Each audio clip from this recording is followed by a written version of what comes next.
Today, I'm so excited that Charisse, also known as the Existential Ginger, has decided to come on the podcast. We're going to be talking about something that is near and dear to my heart, and it sounds like it's really near and dear to hers as well, which is mental health and high demand religion. We're going to be talking about how religion affects mental health. We're going to be talking about our own experiences.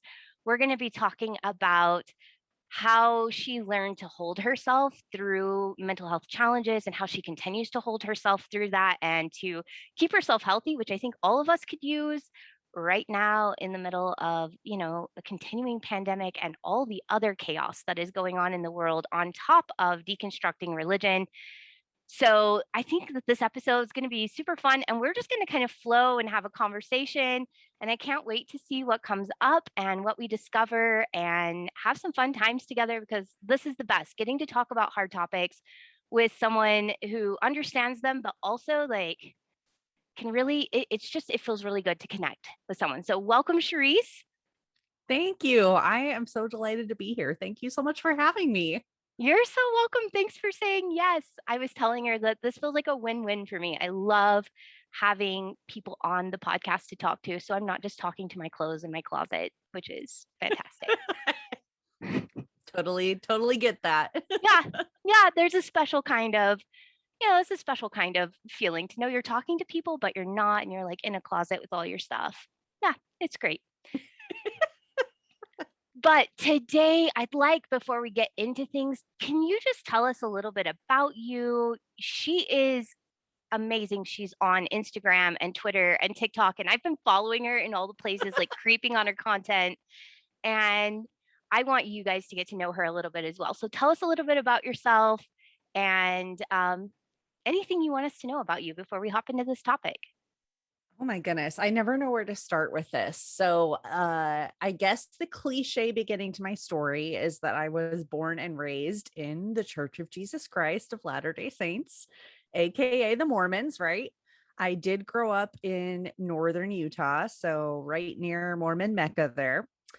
And I never really doubted the church. It was always really the only option, if we're being honest. I mean, I certainly developed my own testimony of the doctrine, but yeah, never really doubted it, I would say, until maybe like teenage years. Some of that cognitive dissonance started to hit a little bit, but I got married in the temple. I married one of my best friends, and we had a very short engagement, and our marriage was not overwhelmingly healthy from the get-go, but we stuck with it. And then we ended up getting divorced 6.5 years into our marriage. And it was my husband that approached me and wanted a divorce. And the divorce was kind of my catalyst for my deconstruction, because I had received a very specific priesthood blessing from a bishop telling me that I needed to stay with my husband. We were going to bring children to the earth through our marriage, and that was my divine destiny and my purpose. So I had stayed with my husband, and then he said he wanted a divorce, and I was very confused because I was like, hold up. Like, there was no other way to interpret this priesthood blessing. Like, this was very specific. So either the bishop didn't really receive that from God, or God can't make up his mind, or like there's something weird going on here. And so that's what started to unravel for me. And I just dove headfirst into a full-blown existential crisis.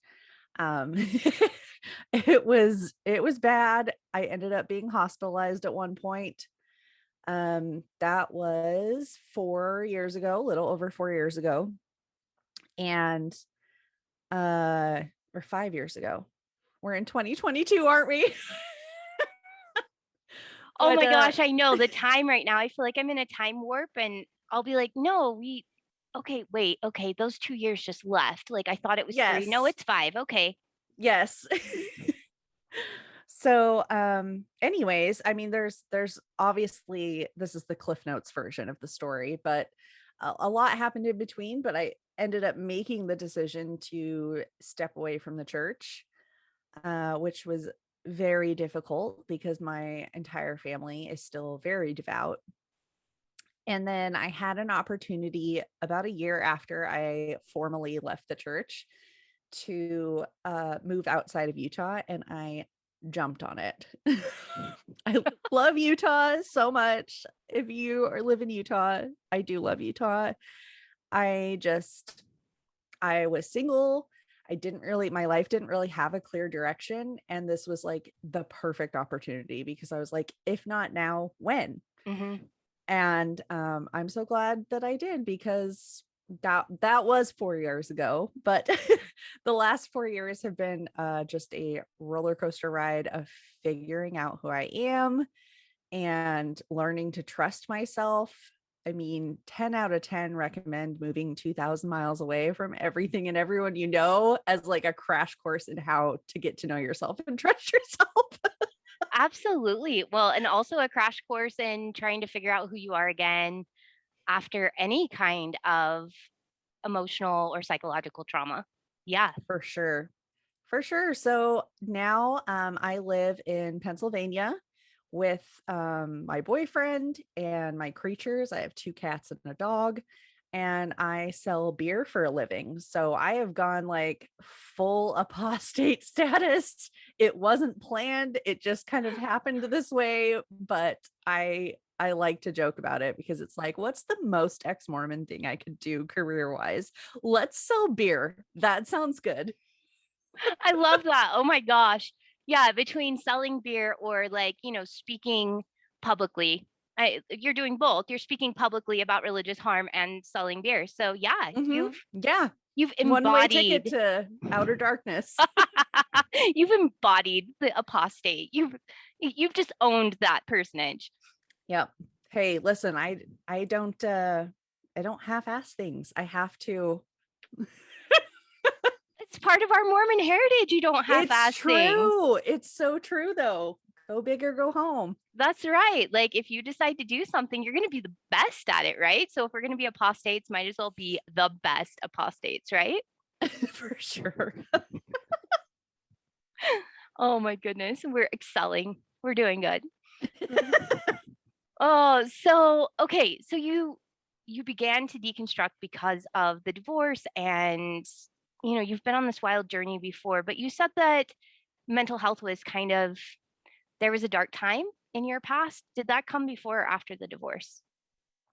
So, I mean, I don't have a black and white answer to that. Mental health has always been a thing for me. Hmm. Um, I am a avid journaler. I have journaled pretty consistently since I was baptized at 8 years old, which I'm very proud of myself for sticking with it that long.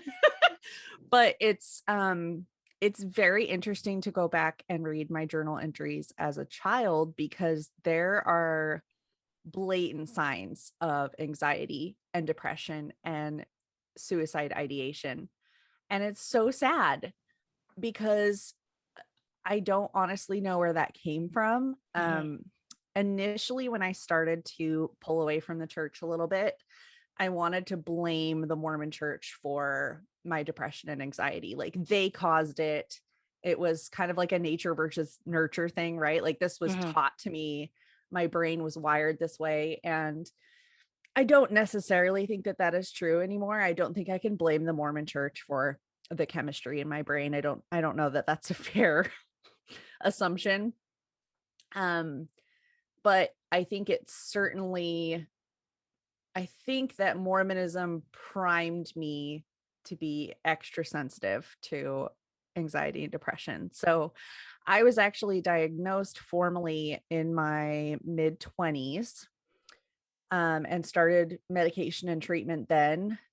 And my divorce was a period of time where I was not taking my prescribed medications as they are prescribed, which obviously is not smart.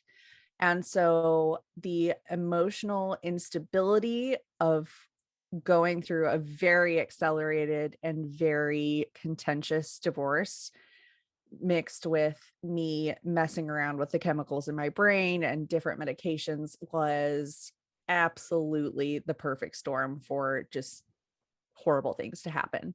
Yeah. Yeah.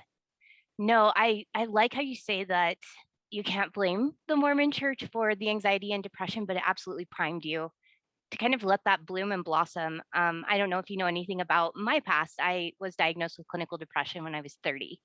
So I went through the people pleasing 20s, the Uh-huh. let me please, perfect, and perform and try to win Right. your love. And so a very codependent period in my life where I was trying really hard to make everybody like me and then fill that, gap of self-worth. And I went through that very same thing where not at first, because, I spent 6 more years in the church after being diagnosed. But that's what led to my deconstruction, was actually being Mhm. diagnosed, going through first CBT therapy and then some EMDR. And my husband's a therapist. So he's a marriage and family therapist, and he was getting his master's degree at the time. And he came home, and I remember he was like, I'm learning that emotions are neither good nor bad. They just are. And it's like something broke open inside of me. And he started sitting down with me and teaching me like how to know what I was feeling and to label it and then to listen to it. And then I started showing up to church and being like, oh, like this is shame. I'm feeling shame because of this message. Oh, this is Right. fear. I'm feeling fear because of this. Oh, this is guilt. There was so much that was happening there. And so I absolutely agree that I think depression has run in my family for a long time. I Same. see markers of it regardless of whether my family members are Mormon or whether they are evangelical Christian.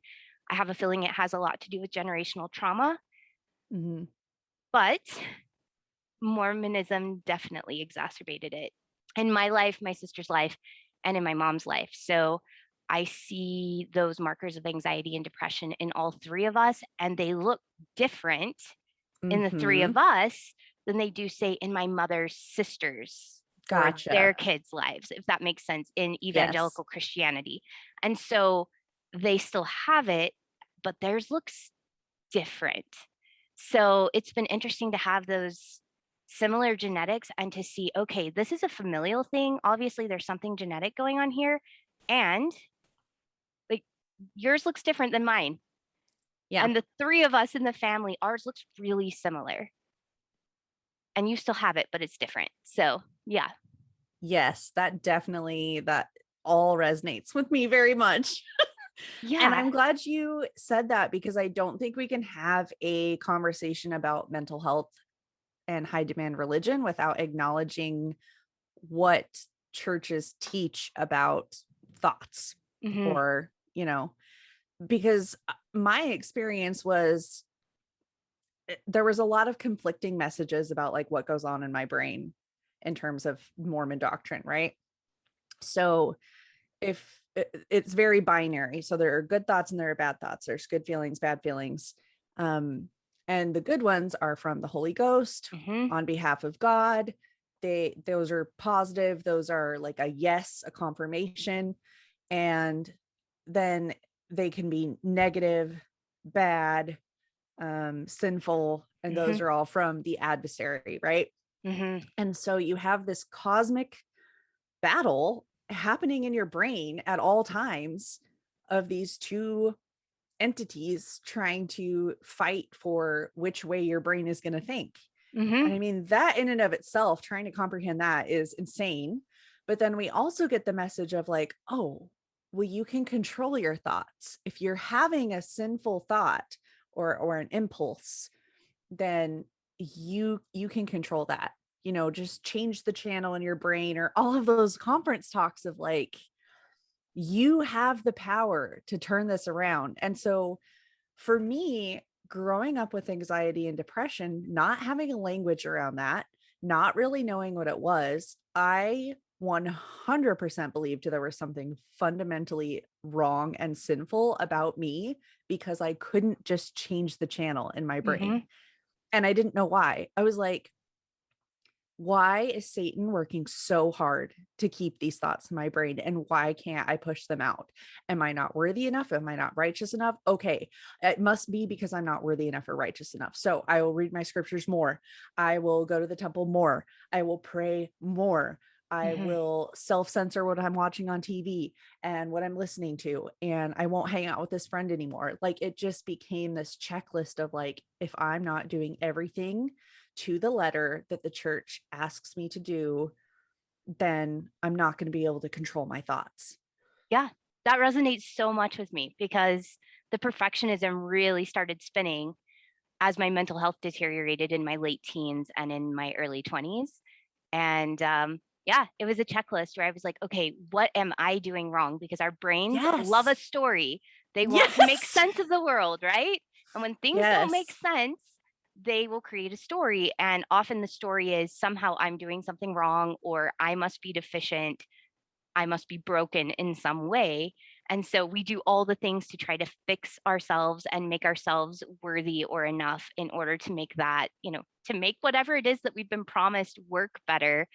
And I find that's really when my perfectionism, I always had perfectionism. I can look back at myself as a 3 or 4 year old and see the perfectionism, the frustration I would get when I couldn't get a drawing to be as perfect as I wanted it to be or to match the vision I had in my head.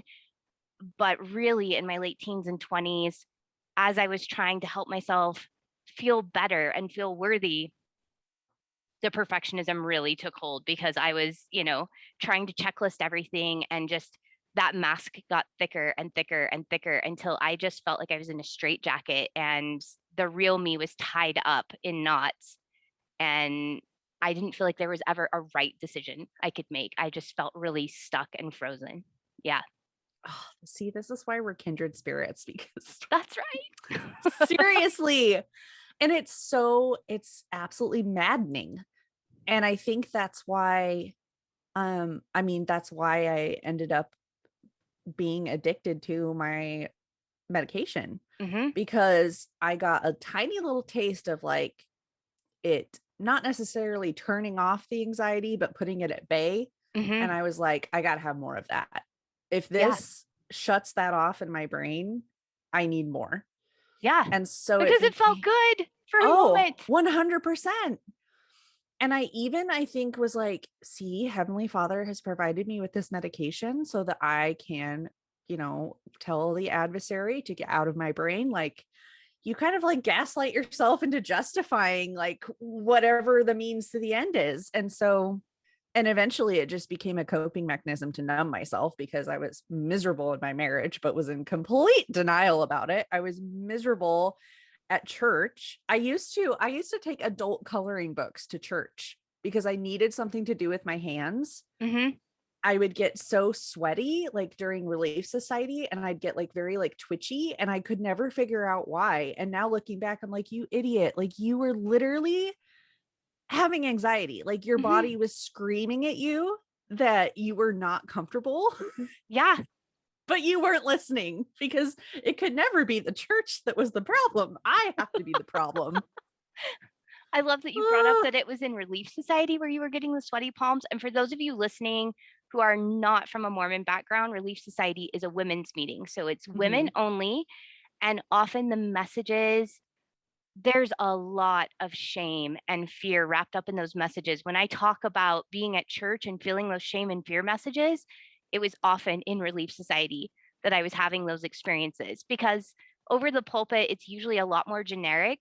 However, there's a lot of misogyny and a lot of guilt and shame about having perfect kids, a perfect house, going to the temple enough, like all the things. And as a perfectionist, it just felt like so much. Excuse me. So I was having panic attacks on a weekly basis, and I was noticing that they were happening most often on Sunday evenings or Monday mornings. And then I would spend the week kind of comforting myself and holding Mhm. myself and working through feelings. And it really wasn't until I started being able to label my emotions and really paying attention, where I mean, and that took a couple of years to be able Oh, to like absolutely. get comfortable like recognizing emotions and what they felt like in my body and how I experienced them. So it took me a couple of years to get really proficient at that. But once I did, oh my gosh, I was noticing, okay, I'm getting a dose of what felt like poison on Sunday. And then I'm having to really work through it. And I start feeling really good about Thursday, Friday, Saturday was always an amazing day. And then I would start to feel anxiety Saturday night leading into church. Mhm. And then I would have a full blown, I would go into a freeze response. Like I would wake up feeling lethargic. I would wake up feeling without energy. I would have headaches. Yep. I mean, just so many things would happen Sunday morning before anything had ever happened. And then I'd get that dose of shame or fear or both. And then I'd have to process for another week. So it was insane. Yeah. I mean, it totally makes sense. And it's hard to explain to I mean, I feel like everyone has a lifelong journey of learning to listen to ourselves and Mhm. learning to listen to our bodies and what they're telling us, right? There is this kind of learning curve to self-awareness, but I will argue that those of us who participated in high demand religion have even a harder time because we're not taught anything about like intuition. We're not taught anything about self-care. And I know you did like a multi-episode segment on intuition and the Holy Ghost. It was chef's kiss. It was Thank beautiful. you. But that is such a hard concept of like, hey, stop and listen to yourself. And it took me a few years to figure it out too of like, okay, what is really going on here? What is happening inside my body? What is my body trying to tell me? What is my brain trying to tell me? Because bless our brains, they just want to keep us alive. That is Mhm. their job. Mhm. But the thing is, from an evolutionary standpoint, our intelligence has evolved, I mean, exponentially, but our brains, like the organ themselves, really have not undergone a lot of changes in the past like hundreds of thousands of years. Yeah. So I think that our brains just detect threats and it doesn't matter what it is. I mean, it used to be like a saber-toothed tiger and now it's a social situation and they're going to react exactly the same because the brain's job is to protect you and keep you alive. Right. And then when you add in trauma and mental illness, that changes our brain. It literally changes brain chemistry. And so your Mhm. brain can't perform its function the way that it's supposed to. So then it just becomes a colossal mess. But that's what therapy and treatment and all of that is for. That's right. No, I love that you brought up trauma because you're right. Our brain is there to keep us safe and to help us experience the least amount of pain possible. So not Yes. only keep us alive, but help us experience the least amount of pain possible. And I know there are some people listening going, but some of the things I did to cope were very, very painful. But Hmm. your brain just decided that pain was less pain than being ostracized from your family or less pain than, whatever else was the alternative. So a lot of us, we engage in painful things, but I like how you bring up trauma because not only does it change our brain chemistry, we literally live in this state of the bad thing is happening right now. And Right. so our brains are always in this heightened sense of awareness of trying to help us avoid unsafety, I guess, help us avoid pain Hmm. or possible death, right? Um, and so it makes sense that we get into anxiety and that we're having panic attacks and that we're doing some of those things because our brain is constantly detecting threats because we haven't the trauma is trapped in our hippocampus. So the hippocampus is the part of our brain that timestamps something and says it happened in the past. And especially those of us with CPTSD, when something keeps happening and keeps happening and keeps happening and keeps happening, the hippocampus never gets to stamp something and say, okay, that was hard, but it's in the past and you can go into rest now. So we stay in this heightened sense of awareness because it feels like the threat is still in the present. And that can be the case even after we've begun deconstructing. I have clients that left their high demand religion 20 years ago and are still having triggering responses because they've never moved that trauma out and their body still perceives threat. So Hmm. if you find that you're still having, panic attacks or you're still being really triggered by random things, that's what's going on, is there's trauma trapped in your body, and your hippocampus just hasn't had a chance to like stamp that and say that's in the past and we're okay now. We're safe now. Oh, absolutely. And I think one thing that I really had to overcome and learn was that trauma and mental illness aren't logical, they're biological. So Mm, we try to think our way out of things and situations, and sometimes bringing in a rational mindset can certainly help, but more often than not we actually have to feel our way out mhm, rather than think our way out, and mhm. that's uncomfortable. Especially when it's not a skill set that you were taught. Or a skill So set that was demonized. I oh, mean, for sure. it I not only mean, was it not taught, like listening to yourself, listening to your emotions and trusting your own wisdom. I mean, there are scriptures that tell you not to trust your own wisdom. right. Oh my gosh, yes. Well, and even validating your own anger. We're taught contentions of the devil. You don't want to be angry. You don't want, that's a negative emotion, and Mhm. suppress it, suppress it, suppress it. Yeah. If we just get curious about it and actually analyze it and peel back the layers and see what's underneath, I mean, anger is normally a secondary emotion. There's usually something else going on underneath. But if we never bother to look, then we're just going to continue to act on that anger without thinking. Mhm. Mhm. Yeah. And anger can be such a great alarm bell, I find. Anger can help me find a lot of my wounds, I find. Mm-hmm. So when I befriended anger, I was like, okay, you're a very uncomfortable friend because I was taught that you are satanic and devilish and that it means bad things about me if I'm feeling anger. But once I was able to say, okay, you're just an alarm bell, Mm-hmm. there's something, like you said, underneath that I need to look at, and you're kind of pointing me towards that. I've learned so much about myself, my boundaries, what I'm okay with, what I'm not okay with, where my wounds are that need compassion and kindness and like some time to get curious with them. And it's been it anger has honestly probably been one of the emotions that's helped me heal the most. Oh, it's super cathartic. Mhm. there's a there's a Buddhist concept. I'm not super familiar, but it's called inviting your demons to tea is what it's referred to as, or I've heard it talked about in the pagan community as like shadow work, where Mhm. basically you are just uncovering your unconscious thoughts. And whatever you want to label that or call it, I think that it is really cathartic for sure, of just digging a little bit deeper underneath, peeling back those layers.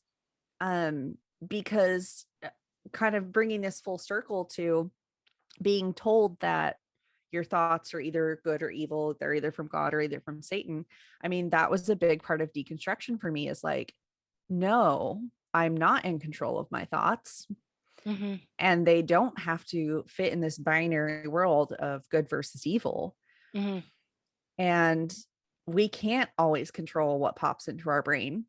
Um, Certainly not the like initial or primary thoughts. We can follow it up with a secondary thought that we choose, or we can learn to reframe. And I think Mhm. that's been my niche, because especially when it comes to self-sabotaging and self-talk, if you don't reframe the way that you're talking to yourself, especially if it's in a negative light, then it doesn't change, right? We will continue to do the same thing. If nothing changes, then nothing changes. So that's been the biggest learning process, I think, over the past few years for me.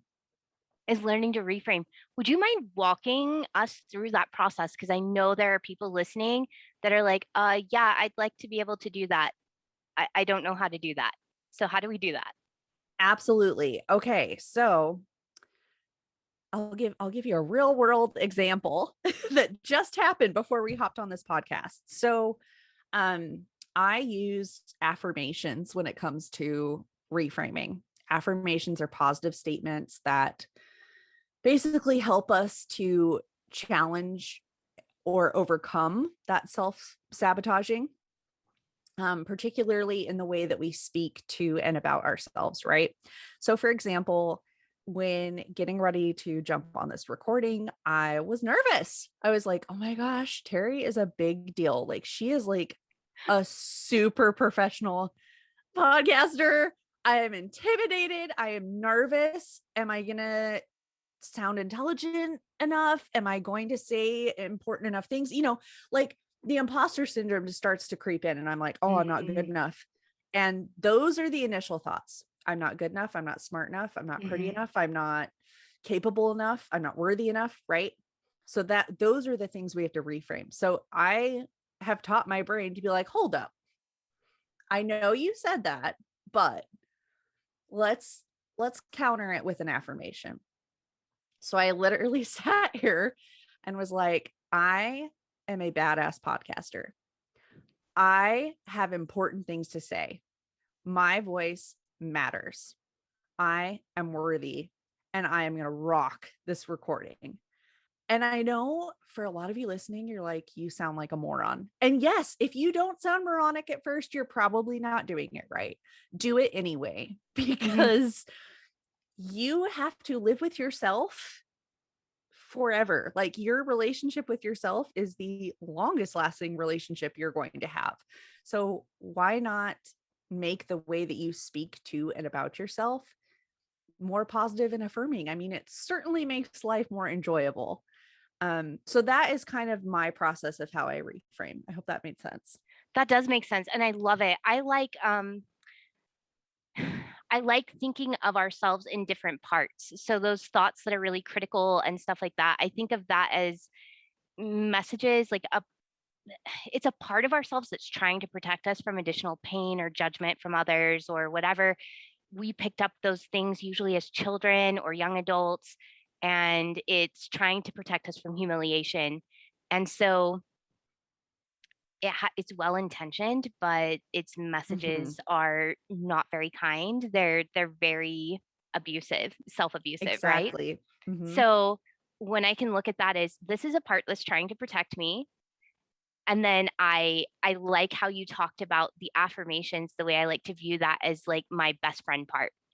And what would a Yes. best friend say to me if I was about to go on stage, or if I was about to go on a podcast, or if I was about to do something big and I was starting to say all these things out loud about myself, like I'm not worthy. And just so anyone's listening, it does not matter how much success you attain.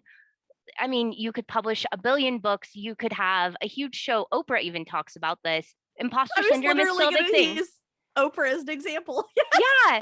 Like you could have all the books, the talk shows, you could have $1 billion and you would still feel like an imposter. This is something that seems to be a common theme for humanity. Mm-hmm. So just know if you're feeling like an imposter, like welcome to the club. Like, Yes.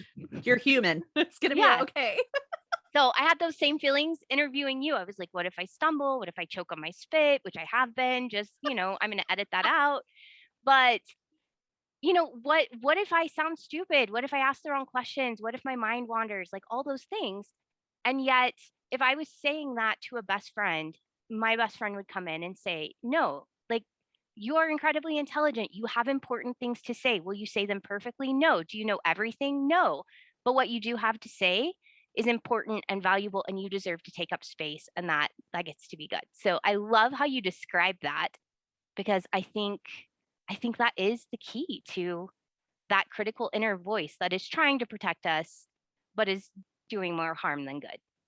Right. Well, and then it gets confusing because how do you know which of those voices is your intuition and which one is that critical voice? Because we all have, like you said, like these different channels or aspects to our identities. So I feel like most people have heard of the term highest self, like your highest, your best self.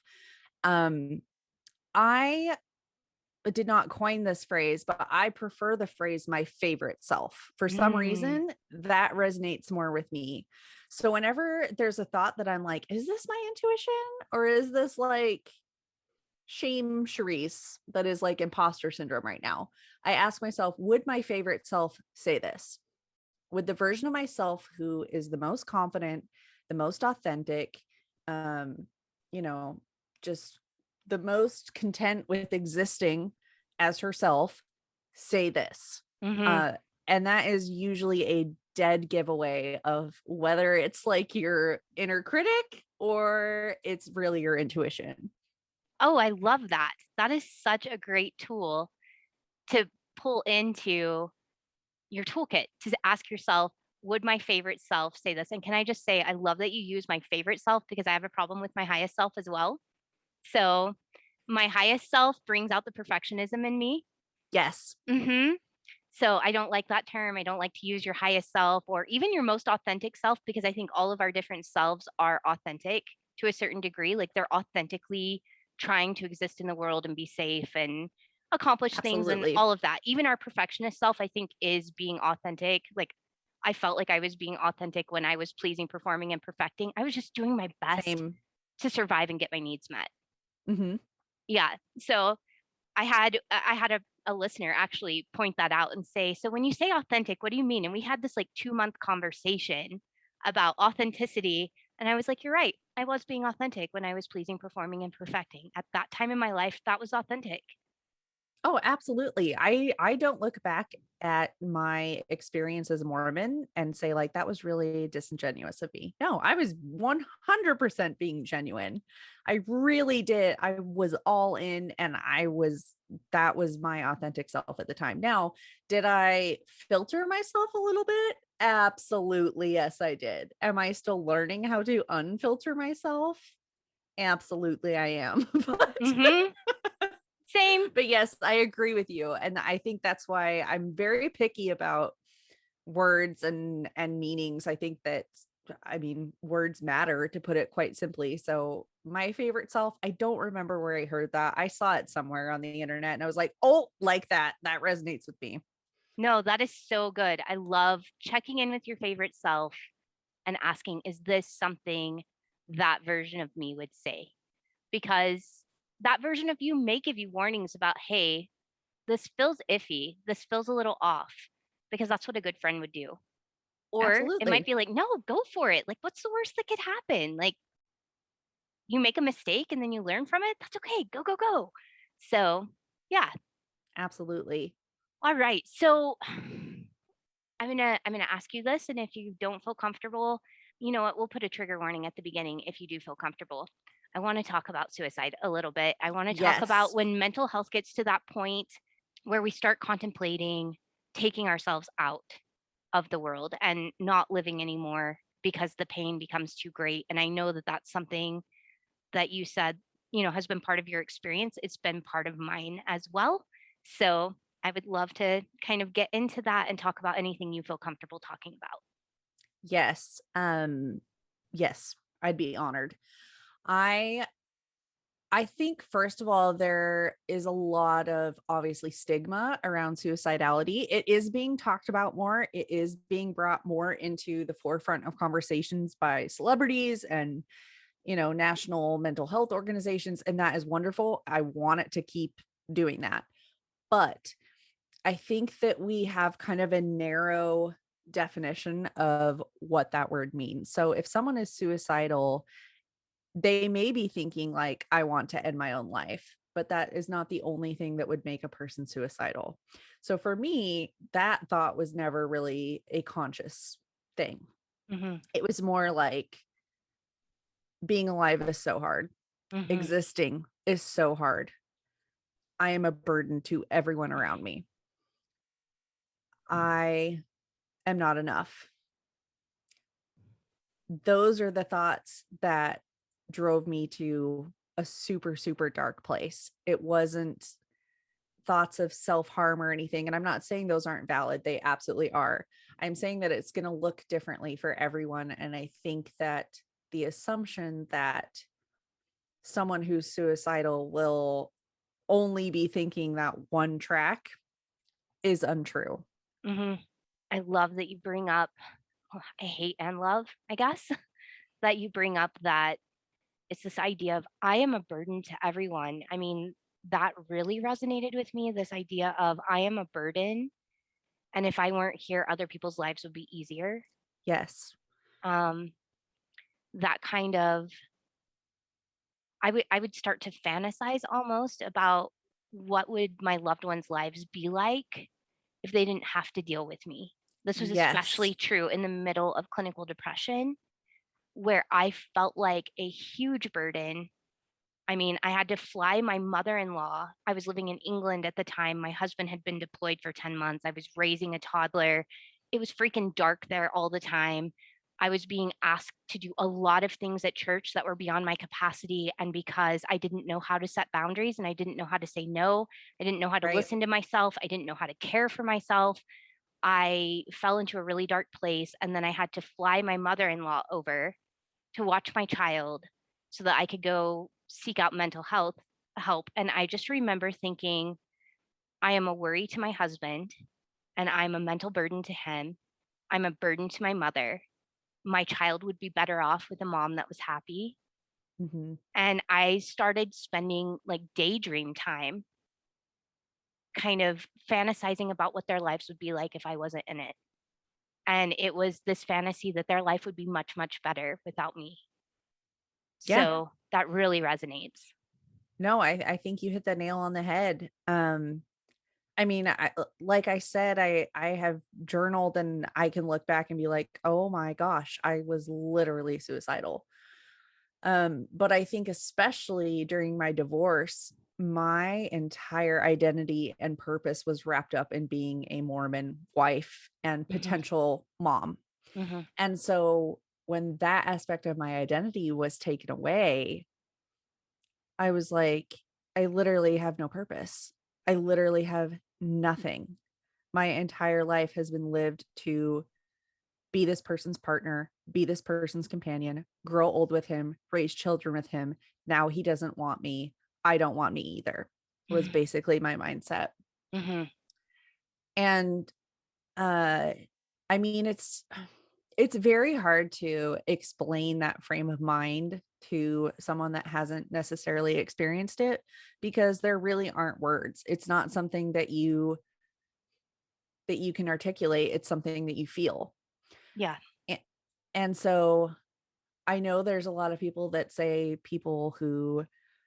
um people who are suicidal or succeed at suicide attempts are selfish, and I do not personally believe that because you really have, if you have gotten to that point, you really have convinced yourself that you are making the best choice for everyone involved in your life. Yeah. It's not a, this is too hard, I don't want to do this anymore because it's hard for me. You have convinced yourself that everybody's lives will go on in a better way without you there. And so I think that point is really important to understand. And I think just a general awareness about your friends and family who maybe have been vocal about like, hey, I do have depression, or um I am really struggling right now. I feel like we get so scared that we're going to say the wrong thing, or we're going to Hmm. we're going to offend someone, or we're going to overstep. And the likelihood that you are going to say something wrong is there. But I mean, wouldn't you rather say something wrong than not say anything and lose someone? So I think just learning to be like, hey, is it okay if I check in on you every day? I know that you're going through a hard time and I want to check in on you every day. Is that okay? And maybe even say like, hey, let's do like a 1 to 5 scale. 1 is like, today is really really hard, I can't even get out of bed and shower. Hmm. 5 is I can go to work and I'm functioning and I can do the tasks of my day. And just give me a 1 to 5 every day. Or learning to say, um hey, where's your mind at right now? What are you thinking about? Are you thinking about these things? I don't feel like we're comfortable asking those questions to the people close to us. And the reality is like, I mean, we kind of should be. It's okay to check in on people, and you should check in on people.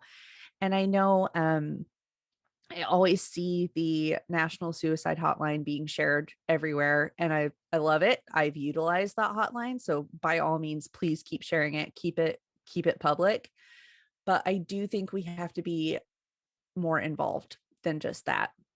I do think that we need to check on our people and make sure they're okay. And again, like it is nerve-wracking because you're like, what if they're not feeling that way and they take it super offensively that I've asked them this question or something? Mhm. And there's always that possibility. But again, the people in my life who have checked in on me, even when I'm feeling fine and I just maybe haven't like texted back or forgot to get back to them or something, and they're like, hey, I need to hear from you that you're okay. And if you're not okay, that's fine, but I need to hear from you. And I'm like, oh my gosh, I'm so sorry. I'm not offended. You know what I mean? Yeah. It's like, thanks for checking in on me. I'm sorry. I feel bad that I didn't respond because I made you worry, but I'm so glad that I have people in my life who are willing to go beyond their own comfort to make sure I'm okay. Yeah, I think so often what happens is we tiptoe around like what we consider fragile conversations. This Mhm. happens with grief. This happens with leaving high Yes. demand religion. This happens with the loss of a spouse. This happens with divorce. It's like we're so afraid of saying the wrong thing that we don't say anything, and it leaves people feeling more isolated and more like people don't care. And I mean, it's that is such a dark place to be in when you're already feeling like you're alone in this hurricane of negative emotion and feeling like you are a burden, and you've started telling yourself like people don't want to talk to me because I'm negative, I bring down all the conversations, people are worse around me, that's why they're avoiding me, and then not reaching out just feels like a confirmation of that people don't actually want to be with Yes. you. And you withdraw further. Mhm, mhm. And so before long, you have convinced yourself that no one cares, you're all alone, and at that point, suicide feels like just a continuation of what you're already experiencing. Mhm. So you take that separation as, yeah, they want to be away from me and they want no contact. And so I'll just, maybe I'll just make that easier on them, take their guilt away so that they don't at least feel guilty that here I am alive and we don't have a relationship. So, yeah. Right. Yeah, and I'm glad you brought up grief because I think the two are very related. And I think again our culture just is not equipped to deal with these types of things. We consider the baseline of anyone's emotional bandwidth to be happiness, and Mhm. that's not a thing. Sorry. Um and so anything other than that baseline we're just like, ooh, Yeah. don't know what to say, super uncomfortable, probably just not going to say anything. And I get it. I mean, even having experienced a lot of these things, I still like when a friend is going through a really, really horrible time, I have to remind myself, like, okay, what did you need to hear or what did you need done when you were in a similar position? And so again, everybody means well. I think the intentions are always good behind statements like, let me know if you need anything. But as someone who has lived in rock bottom for a little bit, I had no idea what I needed. Mhm. I had no idea. I would not even be able to tell you. Mhm. I couldn't get out of bed. I didn't shower for weeks. I did not know what I needed. So I think, again, this takes a little bit of awareness and you don't want to overstep boundaries, certainly. But in my experience, just show up. Mhm. If you live close, literally just show up. Hey, looks like your sink is full of dishes. I'm going to wash them for you. Mhm. Where's your vacuum? Hey, I'm going to take your kids to a movie. Like anything like that. Or if you're not close, just, hey, I'm going to DoorDash you some food tonight. Do you have a specific restaurant that you want to pick from? Oh, tonight's not good. Okay, what about tomorrow night? Mhm. And again, like you don't need to overstep boundaries and be overly pushy, but I can't even tell you like the people that just showed up for me and just like came to my door. It's like, hey, I thought you maybe could use a cookie and I thought I'd vacuum while I'm here because I need something to do. I would burst into tears and just be like, thank you. Mhm. Because I honestly don't even tell you what to do. I mean, I was in the depths of despair having to move out of my house that I didn't want to move out of. I had nowhere to go. and this divorce is accelerating. And I love that Mormons do community well, because they really do. And I just remember the Relief Society president texting me and being like, "What do you need? What can we help with?" And I was like, I don't know. You're like, I don't give me that mental load. I don't know. Yeah. I was like, I have no idea. And I mean, my whole brain was focused on like the macro level things of like, well, I have to move out of my house. I have to find somewhere else to live. I have to box up all my stuff. And there's all these pictures of me and my soon to be ex-husband, and I don't want to look at them. But like, how do you articulate that to someone? So, there were some wonderful ladies in my ward that literally just showed up with boxes, and they're like, "We're just going to start packing stuff and you can go through it later." And again, burst into tears. I was like, "Thank you. Fine." So that would be my advice, is just show up however you're able to show up, whether you're geographically close or not. And I don't know, just keep insisting. Like I said, I know I keep coming back to like, don't violate boundaries, but I do feel like that's important. If someone has said like, no, I don't need anything. But usually when you're in that frame of mind, you need a lot. You just don't know what you need. You can't figure it out. Well, that's part of the problem too, is the burden, the mental burden is so huge that your body has gone into freeze. That's the reason you're laying in bed. That's the reason you're not doing anything, is you're in that dorsal vagal nerve where it's literally about conserving energy and protecting your vital organs, and your body energetically shuts down. Yes. And it's like there's so much to think about and so much to sort through that your body's like, you know what we're going to do? Like, that's too painful and that's too much. That's overwhelm. It's like when a computer crashes, there's so much going on. The computer's just like, and it we're quits done. working. Yeah. So I love that you brought up boundaries, because we can always ask consent, right? Like, I really need something to do. I'd love to come over or just showing up at the door. I really need something to do. I'm kind of bored today. Can I vacuum? Could I do your dishes? Could I make you a casserole? Could I make you, could I make you something? Casseroles vary from my Mormon past. I wouldn't make anyone a totally casserole. Get it. Yeah. I would never make anyone a casserole anymore. Sorry, you're not going to get any casseroles from me, because I just don't do cream soups anymore. Like, gross. So, but I'll make you something else that will be yummy. So, but showing up and saying, this is what I would like to do. Does that feel supportive to you today? Is today a good day? And making it like, and I love that that person came and said, while I'm here, I want to vacuum. I need something to do today.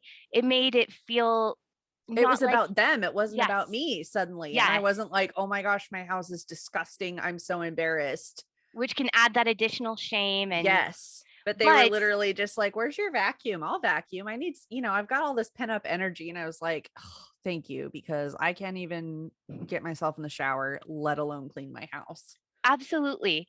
Well, and I just want to say, if it's between doing nothing and risking showing up and possibly like doing it in the wrong way, show up and do it in the wrong way and learn from it. Allow yourself to be open to, they might not receive it well, or maybe this will make it a little bit worse, but I showed up. Show up, learn from the experience, and continue to show up and learn until you find something that works for the person that you're actually trying to help. So yeah. 100%. And I feel like I keep giving examples of like, if you live near the person, but it can even be as simple as like, hey, do you feel like watching a movie tonight? There's this like really cheesy looking rom-com on Netflix. What if we start it at the same time and like text each other? Like those types of things go a long way. I know it sounds silly, but just anybody that's willing to help take your mind off the ginormous load that you're carrying goes a very long way. Yeah. Well, and I know when I was having suicidal ideation, and even, when members of my family were having suicidal ideation, something that was really helpful is people that would just text me and say, hey, I'm thinking about you, or I was doing this and it made me think of that time that we did this together. So just letting the person know, you're on my mind, you're important to me, you're part of my history, I have great memories of you. And even reminding them of the great memories, because when you're in that spiral, the negativity bias is so strong. Everything is tinged with negativity. It's so difficult to look at anything that's beautiful, positive, or uplifting. There is no space for that because you're in survival mode. And that's what negativity bias is all about. It's about protecting us and keeping us safe. And so that's our ancestors gave more validity to the negative because that's what kept us safe from saber-toothed tigers. That's Exactly. it's what kept us safe from the poison berries and, all of those things. And we do the same thing today. Our brains really pay attention to the negative. And when we're in that spiral of everybody would be better off without me, we are looking for the negative. Our brain is looking for the negative as a way to insulate us and keep us safe. And so, even just being that voice that texts or calls and just says, "Hey, I was thinking about you today. I was at the mall. I saw this shirt. It reminded me of you. Do you remember that time when we were at the beach and you bought that weird shirt and we laughed our heads off?" So just reminding people that you do care and you do think about them and they're not isolated and they're not alone. Oh, I'm so glad you said that. Yeah, I think that's huge. And even just shooting someone a text message, just like, hey, you're super loved. Mhm. Those kind of statements are can make the biggest difference between a really good day and a really bad day. Yeah, So I definitely agree with that. fantastic. One other thing I want to bring up about suicidal ideation is that if someone shares with you that they wonder if the world would be better without them alive, or that they're thinking about taking their life, or whatever, take it seriously. Yes, please. Um, I think my family and I learned some very important lessons with um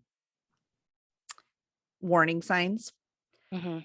And one of the biggest warning signs that we've all looked back on is I gave my antidepressants and my anti anxiety medications to my mom and said, I don't trust myself with these.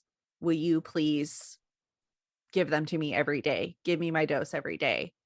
And looking back, we're all like, that was the point. That was the Mhm. point that things really started to go downhill.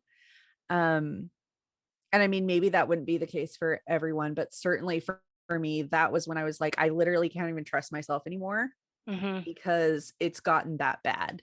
Mhm. Um, and I know we've directed a lot of this conversation to if someone you love is in that position, but if you are in that position, certainly know, I know it sounds cliche, but know that you're not alone. Know that there is absolutely no shame in asking for help. Know that you are not a burden and that there are people that love you and want to support you, even if they don't know how to vocalize that. And there is so much life left for you to live. You Mhm. have no idea. I get really choked up when I think back on all the things that I would have missed. Um, all of the people that I wouldn't have met, all the places that I wouldn't have seen. And I'm so grateful that I am still here. And so if you are struggling, just know that your struggles are valid and you have support, but stay with us, please. Mhm. Mhm. For people who feel like they don't have support, let's say they've gone through religious transition and it feels like they've lost their entire community. I know that there are high demand religions that actively support shunning, and it can feel like you lose like literally no contact with family or with community. What do you recommend? Are there online resources that you feel people can turn to? What would you recommend if someone found themselves in that situation and suicidal ideation was prevalent and they had no community to turn to? Oh, my heart just breaks for people in that situation. I feel like the obvious answer is if you do have the ability and access to a therapist, that is going to be number one. And if it is quite a dire situation, I would say drive yourself to the hospital, be very honest, get yourself checked in, get yourself treatment. Mhm.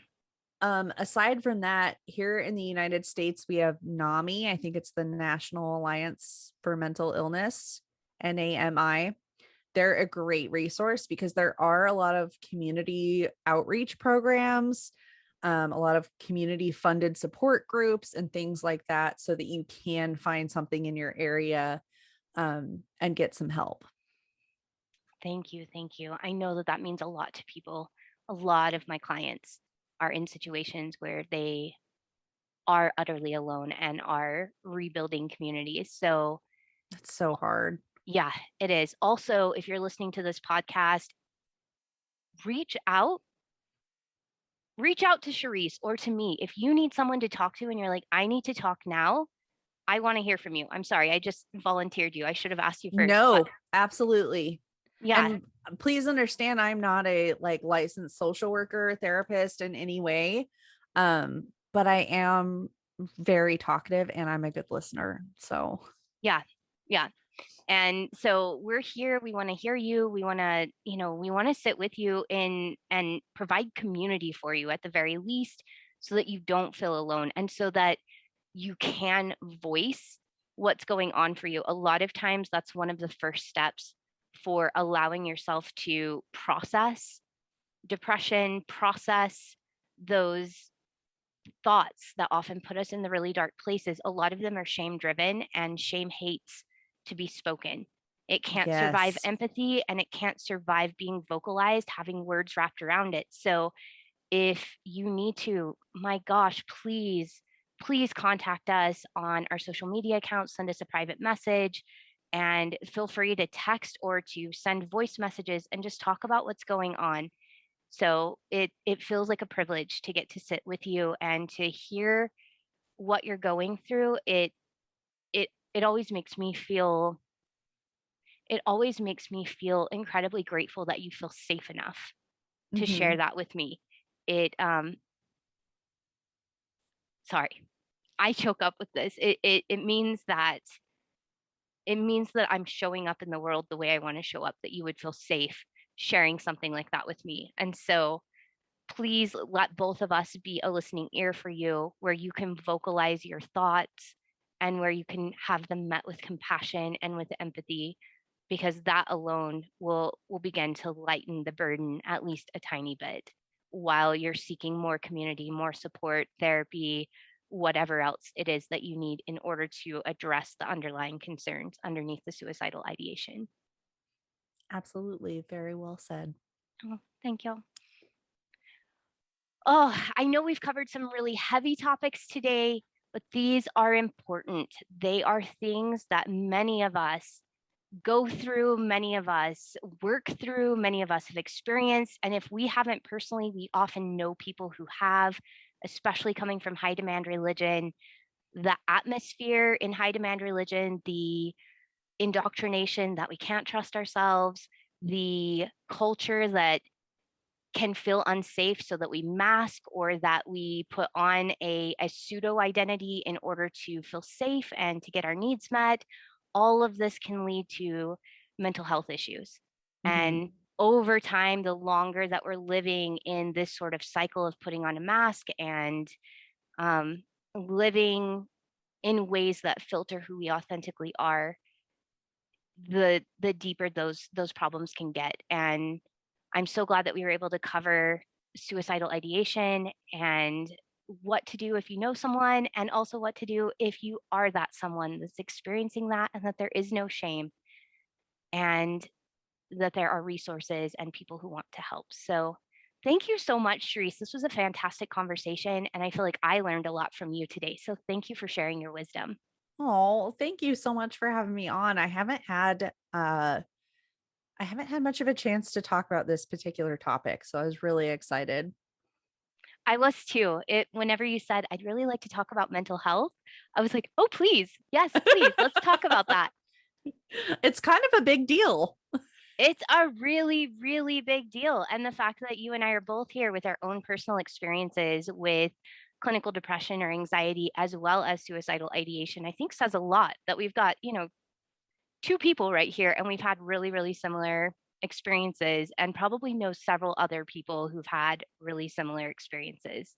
Absolutely. Yeah, it's a big deal. It's a big topic.